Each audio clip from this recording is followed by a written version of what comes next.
بسم اللہ الرحمن الرحیم۔ السلام علیکم ورحمۃ اللہ وبرکاتہ۔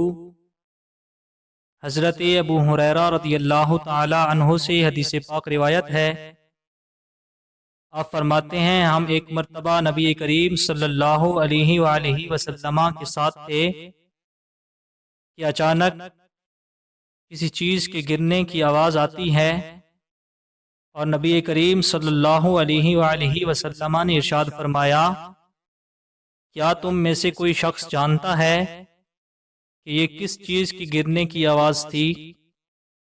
ہم نے عرض کی، اللہ اور اس کا رسول بہتر جانتا ہے۔